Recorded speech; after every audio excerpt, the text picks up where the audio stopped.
Hello class 11। आज हम देखेंगे पैकेजेस एंड यूटिलिटीज़ के बारे में। तो पैकेजेस क्या होते हैं ये कल भी आपको बताया था कि एक सॉफ्टवेयर टूल्स होते हैं जिसमें सभी तरीके के जो कॉमन पर्पस को लेके जो सॉफ्टवेयर्स यूज़ किए जाते हैं, एप्लीकेशन सॉफ्टवेयर्स होते हैं, वो इस पैकेज में आते हैं। वो जैसे कि मैंने आपको बताया था कि जैसे विंडो ऑपरेटिंग सिस्टम आपका इंस्टॉल होकर आपके कंप्यूटर में आता है, तो आप विंडोज़ के साथ में माइक्रोसॉफ्ट ऑफिस के टूल्स आते हैं। तो एक पूरा बंच ही आता है जिसमें आपका Word, Excel, PowerPoint, Access, ये सभी आपको मिलता है उसमें, है ना। So let's start with packages. Only system software does not suffice for efficient use of computers because the system software exists mostly for the benefit of the computer. Other programs, that is application software, are required to make a computer useful for people. मतलब general purpose में जो आपके software लगते हैं, जैसे word generally use किया जाता है या फिर एक्सेल यूज़ किया जाता है, तो जो जनरल पर्पस के जो सॉफ्टवेयर्स होते हैं उनका एक पैकेज होता है। Application software has been written to do almost every task imaginable from word processing to selecting a college to attend. As application may be numerous, it not feasible to design a software for each one of them. Rather, some general softwares are designed that may be used by individual users in the manner it suits their needs and requirements. तो जो भी requirement के according होगा वो आपका इसमें fulfil होती है। Such general application software are known as packages. तो ये जनरल एप्लीकेशन जो आपके होते हैं इनको हम पैकेजेस कहते हैं। यहाँ पे कुछ कैटेगरीज दी गई है, जैसे कि वर्ड प्रोसेसिंग सॉफ्टवेयर से आपका स्प्रेडशीट है, डेटाबेस मैनेजमेंट एक्सेस होता है, डेस्कटॉप पब्लिशिंग सॉफ्टवेयर है, या फिर ग्राफिक्स मल्टीमीडिया प्रेजेंटेशन एप्लीकेशन है। उसके बाद बात करेंगे हम यूटिलिटीज़ की। अब यूटिलिटीज़ क्या होते हैं आपके सिस्टम में, आपने देखा होगा कि ये यूटिलिटी मतलब एक हाउस कीपिंग की तरह काम करता है। जैसे कि बैकअप लेना है डेटा का, या फिर एंटीवायरस को वायरस को स्कैन करना है, या फिर फ्रेगमेंटेशन डिफ्रेगमेंटेशन प्रोसेस के लिए। तो ये सभी आपके यूटिलिटीज़ टूल के अंदर आते हैं। So utilities are those helpful programs that ensure the smooth functioning of a computer. Smooth functioning के लिए काम आते हैं ये यूटिलिटीज़। यूटिलिटी प्रोग्राम्स और simply utilities are meant to assist your computer. Some utilities help you backup data, some help remove outdated files or recover data that has been accidentally erased. Some make it easier to find and arrange the information you need, and some help you avoid virus attacks or clean viruses if any. अगर कोई virus है, virus attack किया है, तो इसको remove करने के लिए और डेटा में बैकअप लेने के लिए यूटिलिटीज़ यूज़ की जाते हैं। उसके बाद में यहाँ पे कुछ यूटिलिटीज़ टूल दिए गए हैं, जैसे कि टेक्स्ट एडिटर है आपका। तो टेक्स्ट एडिटर आप सभी जानते हैं कि टेक्स्ट को कैसे क्रिएट करना है, उसको एडिट कैसे करना है, इसीलिए आपका टेक्स्ट एडिटर यूज़ किए जाते हैं। अब कोई एग्जांपल जैसे मैं बताऊँ, टेक्स्ट एडिटर का एक नोट पैड है, वर्ड पैड है, तो ये आपके क्या है, टेक्स्ट एडिटर है। ओनली टेक्स्ट बेस्ड डॉक्यूमेंट होते हैं। This utility program is use to creating editing text files. After that backup utility. Backup utility नाम से ही पता लग रहा है आपको कि डेटा का बैकअप लेने के लिए। अब डेटा का बैकअप क्यों लिया जाता है? कई बार आपने देखा होगा कि आपका डेटा एक्सीडेंटली इरेज हो गया, या फिर कभी वायरस आ गया आपके सिस्टम में, तो आपके पास में आपके डेटा का बैकअप होना चाहिए कि ताकि आप अपने डेटा को रिकवर कर सको, है ना। इसीलिए ये बैकअप यूटिलिटी यूज़ होती है। This utility program facilitate to backing up of disk. Backup means duplicating the disk information so that in case of any damage or data loss, this backed up data may be used. तो आपने अगर backup ले रखा है तो आप उसका use कर सकते हो दोबारा से। Now the next is compression tool. अब कंप्रेशन टूल का यूज़ क्या है कि अगर भाई बहुत बड़ी फाइल है आपकी, और अगर फाइल का साइज़ बड़ा है तो वो स्टोर भी करने के लिए उसको स्पेस ज़्यादा लगेगी। तो ऐसे टाइम पे कंप्रेशन टूल का यूज़ करके फाइल के साइज़ को हम रिड्यूस कर सकते हैं, है ना। So this utility programs facilitates compression of files. Large files can be compressed so that they take less storage area. Now the disk defragmentation. तो डिस्क डिफ्रेगमेंटेशन का कंसेप्ट क्या है? जैसे कि कोई एक बहुत बड़ी फाइल है आपकी, बहुत ज़्यादा साइज़ की है, और मेमोरी में उसको स्टोर करने के लिए कंटिन्यूस लोकेशन में उसको जगह नहीं मिल रही है। उस टाइम पे क्या करता है ये यूटिलिटी? तो वो क्या करता है, आपकी फ़ाइल को ब्रेक करता है। ब्रेक करके डिफरेंट पीसेस को, उसको जहाँ जहाँ मेमोरी में जगह मिल रही है उसे उस लोकेशन पे स्टोर करता है। बात होती क्या है, जब हम इस फाइल को एक्सेस करने जाते हैं तो डिफरेंट लोकेशन से उसको पीस ऑफ डेटा को कलेक्ट करने के लिए एक्सेसिंग टाइम उसका बढ़ जाता है ना। तो ऐसी प्रोसेस ना हो उसके लिए यूज़ करते हैं डिफ्रेगमेंटर्स, डिफ्रेगमेंटर्स।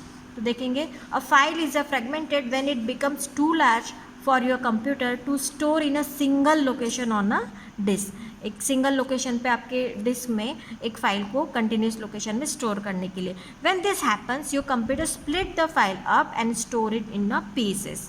You can use fragmented files but it takes your computer longer to access them. अब एक्सेस टाइम तो बढ़ ही जाएगा क्योंकि डिफरेंट लोकेशन पे डिफरेंट मेमोरी एड्रेसेस पे उसको जाना पड़ेगा। This defragmenter utility program speed up this access by rearranging the files and the free space on your computer so that the file are stored in a continuous units and free space is consolidated in one continuous block।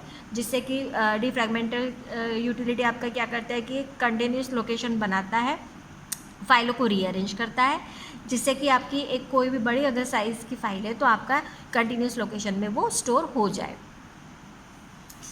Now the antivirus software. अब antivirus software आपको पता ही है क्यों use किए जाते हैं कि अगर वायरस आपके सिस्टम में अटैक कर गया या वायरस आ गया तो उसको रिमूव करने के लिए एंटीवायरस का यूज़ किया जाता है। एंटीवायरस का वर्किंग क्या होता है कि आपके सिस्टम को पहले जितना भी आपके पूरे डिस्क को पूरा स्कैन करता है, स्कैन करने के बाद में अगर कोई वायरस हो तो उसको डिटेक्ट करके वो रिमूव करता है। This utility program ensures virus free work environment. A computer virus is a malicious computer program that disrupts normal functioning of a computer. An antivirus software scan your disk for viruses and removes them. If any virus is found, moreover, some antivirus software remains present in memory all the time so that they can detect the viruses as soon as they occur and the counter attack them. मतलब कुछ memory में forever रहते हैं हमेशा, जिससे कि अगर कोई भी वायरस आप डिटेक्ट होता है तो ये इसको रिमूव करता है। फिर बात करेंगे बिज़नेस सॉफ्टवेयर के बारे में। अब बिज़नेस सॉफ्टवेयर क्या है, या इसको हम बिज़नेस सॉफ्टवेयर या फिर कस्टमाइज सॉफ्टवेयर भी कह सकते हैं। बिज़नेस सॉफ्टवेयर मतलब क्या कि जैसे आपको पेरोल बनानी है, पेरोल सिस्टम होता है, रेलवे रिजर्वेशन है, या फिर कुछ बुकिंग्स सॉफ्टवेयर होते हैं, फाइनेंशियल अकाउंटिंग हो गया, होटल मैनेजमेंट हो गया। तो एक स्पेसिफिक होते हैं जिसमें स्पेसिफिक सॉफ्टवेयर कहलाते हैं जिसमें वही काम उसमें कर सकते हैं। तो ये क्या है, यूज़र अपने रिक्वायरमेंट के अकॉर्डिंग या कस्टमर अपने रिक्वायरमेंट के अकॉर्डिंग बनाता है ना। This type of software is specially created software according to a business requirement. This type of software is developed to meet the general requirements of a business. For instance, a company wants to comparize its accounts departments and get a software can serve its needs. अभी accounting का software बनाएंगे तो उसमें क्या होगा, सिर्फ accounting की ledgers वगैरह जनरेट होगी उसमें। Such a software is a business software. तो इन सॉफ्टवेयर को हम बिजनेस सॉफ्टवेयर कहते हैं। There are many readymade business software this can cater to a variety of a business needs. For example of these softwares are inventory management software and payroll system, financial accounting, hotel management, reservation system, ये सभी इसके example है। although there are standard business software available in market yet some companies prefer getting customized software।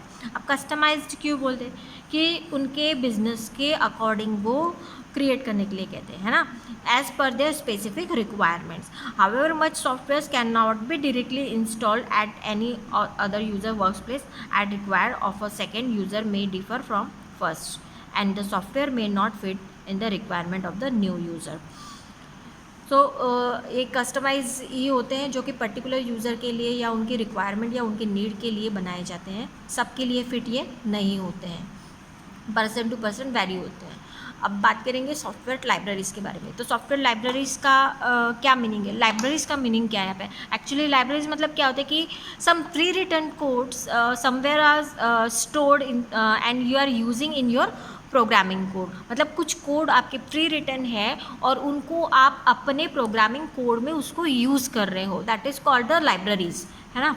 सो ऐसे आपके Python में भी काफ़ी सारी लाइब्रेरीज है, जैसे कि मैथ के कुछ फंक्शन है या फिर स्ट्रिंग के कुछ फंक्शन है। तो ये already predefined pre written code होते हैं जिनको आप खाली उन्हें इंपोर्ट करके आप उनको यूज़ करते हो। आप उसकी पूरी कोडिंग आप नहीं कर रहे हो, आप यूज़ करके क्या कर रहे हो, सिर्फ उसका आप आउटपुट ले रहे हो उससे, है ना। आपने उसका कोडिंग नहीं किया है, ये कहीं से ऑलरेडी पहले से प्री रिटन है जिसका आप सिर्फ इम्पोर्ट करके यूज़ कर रहे हो. When programmers develop softwares and programs, they have a pre-written set of codes, functions, classes, scripts, etc. available to a variety of tasks which they can use directly in their code. These predefined sets of codes are called software libraries. तो ये जो predefined codes होते हैं इनको हम क्या कहते हैं? Software libraries कहते हैं. A software libraries is a predefined and available to use. Available to use मतलब आप उसको use कर सकते हो anywhere. Suite of data and programming code in the form of pre-written code, functions, script, classes, etc. that can be used in development of a new software programs and application. मतलब नया code या नया software नया application बनाने time आप उस pre written code को आप अपने कोड में यूज़ कर सकते हैं. तो ऐसे ही आपके पाइथन में कुछ प्री रिटन आपके कुछ सॉफ्टवेयर लाइब्रेरीज दिए हैं, जैसे कि नमपाई किस लिए होता है? एक न्यूमेरिकल पाइथन होता है जिसमें कि आप mathematical numeric array functions use कर सकते हैं. It provides abundance of useful features and functions for operation और numeric arrays and matrix in Python. फिर साईपाई मतलब साइंटिफिक पाइथन. साइंटिफिक पाइथन में जैसे कि कोई लीनियर अलजेब्रा है, ऑप्टिमाइजेशन इंटीग्रेशंस है, स्टैटिस्टिक्स है, तो इन सभी के लिए हम ये साईपाई का यूज़ करते हैं. उसके बाद में पैंडा लाइब्रेरीज है. पैंडा लाइब्रेरीज में जैसे कि आपको डेटा रिलेशनल डेटा है या एग्रीगेशंस आपको करना है, डेटा मैनिपुलेशन करना है, विजुअलाइजेशन करना है, लेबल्ड करना है, उनमें रिलेशनल इस्टेब्लिश करना है, तो उसके लिए हम कौन सा यूज़ करते हैं? लाइब्रेरी पैंडा लाइब्रेरी यूज़ करते हैं. तो ये सारी लाइब्रेरीज हम आगे यूज़ करेंगे कोडिंग में अपने. तो इसी के साथ आपका चैप्टर फर्स्ट ख़त्म होता है.